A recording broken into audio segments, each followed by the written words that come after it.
Hello everyone and welcome to my little corner of the internet. My name's Michael and I'm bitten by a radioactive book.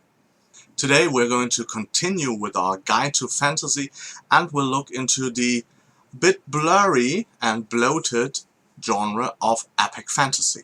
When you look up epic in a dictionary, you will see that the term has like two components. The first meaning is that something is heroic and the other meaning is that something is vast. And if we look into our own history, we will see that the epic tradition is there for quite a while. If we say epic, we normally think about like Homer, who wrote the Iliad and the Odyssey. You will see that there are a lot of epics over Europe, like the Edda in the northern parts, the Kalevala in Finland, the Nibelung Saga in Germany, but you will also find epics in other non-European countries, like the Ravenna in India. You have epics in China or in Japan, and often those epics had like two purposes, I'd like to say. The first one was to form a kind of unity or give a certain culture its identity, because if you look maybe at the example of the Greek polis states, the states were all kind of at war with each other, and there was no real feeling of a nation, and an epic always was used or had the purpose a bit to form a kind of nation or a kind of unity. The other purpose was that often gods were involved, and by legitimizing like maybe a nation or a collective myth, the epic often served to create this relationship between rulers and the gods, and so there is a little bit of legitimization for rulership of a certain unified country that's swinging with the term of epic. Of course, when we look into epic fantasy now, we don't have this kind of purposes. No one needs to establish why there is like leadership in Middle-earth or something like that. So although we don't have the purposes the epic served in our history, there are still some elements, like for example involvement of mingling gods, or the possibility of it, that are still also in epic fantasy. Now if you try to look up epic fantasy, you often find very personal descriptions of what epic fantasy is for this author or for this writer of an article. Sometimes you get very simplified terms, like an epic fantasy is something that has 10 books or has a lot of books and all the books are big, or an epic fantasy is a fantasy where you have a multi-POV structure, because it's all over the place, or where many countries are involved, or where the gods get involved, or something like that. So it's really hard to narrow it down, but I think when we get back to the basic meaning of the word, vast and heroic, we can establish a certain baseline or fundamental foundation where epic fantasy is coming from. So let us take a quick look back to what we established in the last week. Last week we talked about the fantasy tropes, like of the orphan boy, of the mentor, the physical protector, and so on and so forth. And we talked mainly about their motivations. But if we look farther than motivations, then of course motivations always lead to actions. and the actions have consequences. And so I would say that the foundation for epic fantasy is that the consequences that arise from the actions, from the mainly heroic actions of the characters, are often vast. So the consequences of the actions are not localized, but they are vast and have repercussions all over the country, all over the world. If we take the Lord of Rings, for example, this is quite clear. The heroic action of having this journey that Frodo takes, that throwing of the ring into Mount Doom, in the end has a vast repercussion in the world, because the main evil that threatened all of the life in Middle-earth is banished that way. Consequences can't get really bigger. So the heroic action and the vast consequences and the vast scope in the world is met. So it is very easily considered an epic fantasy. But the term is not without its issues, because mainly it depends on your personal perception of what is heroic and what is vast. Let me give you another example of a series that I think we all feel is an epic fantasy series, but has its issues when it comes to the actual terminology. It's A Song of Ice and Fire. If we look into most of the characters' actions, we wouldn't really say their actions are heroic, and the consequences so far in the series are often more localized. Of course, we have the war on the whole continent of Westeros, but not everyone is really into the war. If we look close at it, most of it happens in the Riverlands, and a majority of the country is actually not at war. All the southern states are not at war. Maybe they send some troops, but they're not really in it, and yeah, the consequences are not felt there. If we look into Daenerys's line, of course she affects what is around her, but for now we can only assume that she will affect the whole world in the end, but it's not clear. So one main problem of our judgment if something is epic fantasy or not has actually something to do with the conclusion of the story, because we all assume that the actions maybe of Daenerys, of Jon Snow in the battle against the White Walkers will in the end be heroic and of vast consequence, but at this point in the where only 5 books are out, we don't really know that this is actually something that's going to happen. It could all like fizzle out and stay like localized. We only assume that it won't. So that is kind of problematic. And then think about another component. This is one of the fun things I like to think about when I'm pondering A Song of Ice and Fire. Can the White Walker swim? At the moment, if you look onto the whole geography, there are only on one continent. So actually the White Walkers are not a threat to the whole world. They're actually a localized threat to the continent of Westeros. And we don't really know, because the both continents that we know of are really close, if there might be on the other side of the world, maybe there are other continents. We don't know that. Imagine there would be like 2 or 3 other continents in the world of George R. Martin that we don't know of.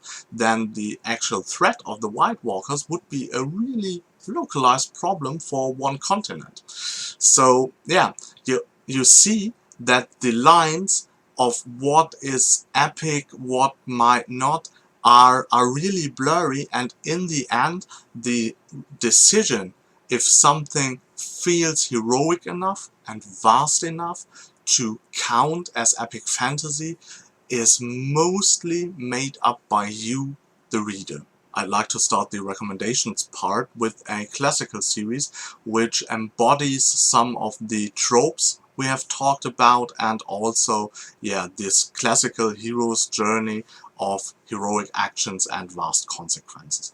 It's the Memory, Sorrow and Thorn series by Ted Williams. It has a lot of the things that we talked about. Simon is like the classical orphan boy who's set on a journey to fulfill his destiny.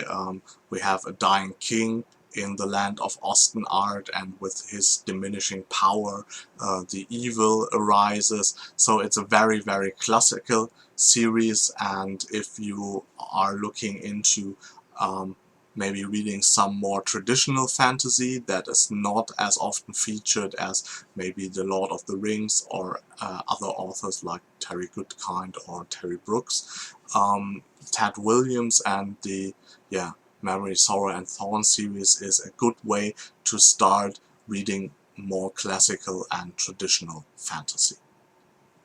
And of course, as you might expect of me, I cannot talk about epic fantasy without mentioning Stephen Erickson's The Malazan book of the Fallen. It doesn't get more epic than this series. It's hands down the most complex series with the most vast consequences of actions that I've ever experienced. The whole plot started early on, thousands of years ago, and we get a lot of, or not a lot of, but we get some kind of flashbacks into this vast history of the Malazan worlds. The whole actions and the larger-than-life characters speak for itself. There are hundreds of acting POV characters. Of course, there are some, maybe 30, 40, 50 that are more prominent and are used in the majority of the books, but we have a lot of acting characters, and the amount of complexity is not met by anything that I know. So that is the series, at least in the point of vastness, that embodies the term of epic like none other. Another series that we have to talk about is The Wheel of Time, the 14-book epic by Robert Jordan, or as we have to say, the late Robert Jordan, and that was actually finished by Brandon Sanderson. As you can see, alone with the 14 books, there's a lot of content there. The plot is following, at least at the beginning, the very typical tropes that we know of with Randall Tor as the orphan boy who is spirited away from his safe home by the mentor figure of Moraine, who's an Aes Sedai, which are magically talented women, because only women can use magic safely, because men get corrupted by the magic in this world. And of course he has a destiny, and there is a Dark Lord to fight. I'm not the biggest expert on the series because I've never gone beyond like the first book. I think I tried to read the second book and read like half of it, and then something distracted me. So I'm not the biggest expert to talk about the whole series, but what I always heard is like that the first volumes are very engaging, and then Robert Jordan starts to meander a bit all over the place, and there's a lot of critique for like the volumes like 7, 8, 9 around, and then in the end Brandon Sanderson gets a lot of credit for writing a very good ending volume or ending volumes for the series. Another series I like to recommend, because it might not be as well known, is the Shadows of the Abt series by Adrian Tchaikovsky. It is a 10-book series and it concluded this year. The world building he does is very interesting, because he has a lot of races that are related always to an insect. So we have like, he calls the races Kinden, and we have like ant Kinden, beetle Kinden, wasp Kinden, fly Kinden, and so on and so forth. And every race embodies, or they're humanoid races, and they all embody some of the elements of the insects that are, yeah, related to them. So every race that is related to an insect that can fly has wings and they can fly, and there are some specialties like the ants who share like a hive mind, so the ant kindred do this as well, at least when they're in a group together, for example. Then the series has some really interesting concepts of technology and magic, because there are races that can use mainly technology but are not really well known in magic, and the other way around. The races who are highly magical can't get technical objects to work. So this is a very unique thing. And of course we have like the Wasp Empire, who is the great threat to the other races, and we have characters that try to warn the other countries of the impeding doom through the Wasp Empire. And it is a series that I think is overlooked very often, but has a lot of potential, and more readers should give it a try and check it out. And the last series I'd like to point you toward is the Dag and Coin series by Daniel Abraham.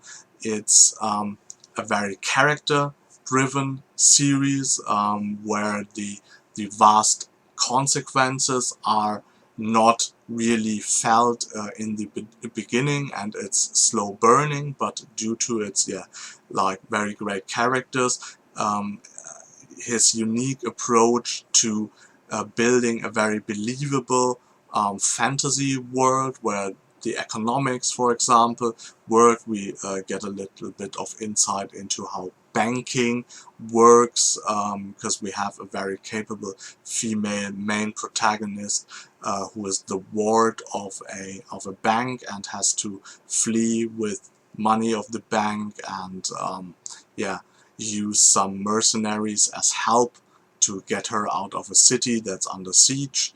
And we're also seeing the other side of the conflict with a young soldier who is part of the siege and of the conquering forces.